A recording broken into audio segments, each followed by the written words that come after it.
So RV screen door handles are pretty flimsy and they break often, and that's exactly what happened to me. I tried gluing it, even adding a few extra screws, but it just doesn't hold up. Luckily, a replacement handle is cheap and it's easy to install. So this handle comes very simply packaged in a bag. The handle itself does feel a bit better made than the original, but I have a plan to make it last even longer. All the screws and accessories that you will need come with it. So to replace, simply remove the 2 screws that hold your old one in place.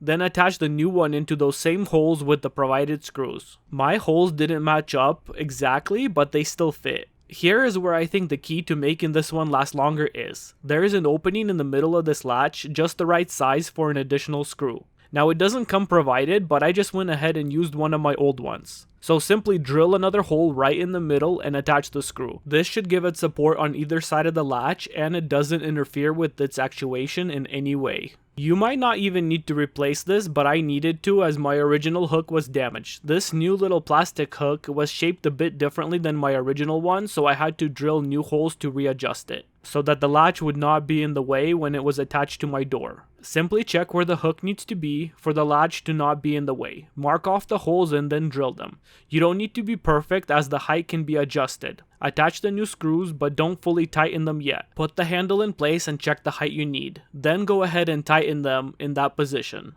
I didn't even bother replacing my strike plate on the frame of the door as my old one worked perfectly, but it's easy and straightforward to replace if needed. Overall, this was a really quick fix and this latch works perfectly and I think it should last a lot longer than my original.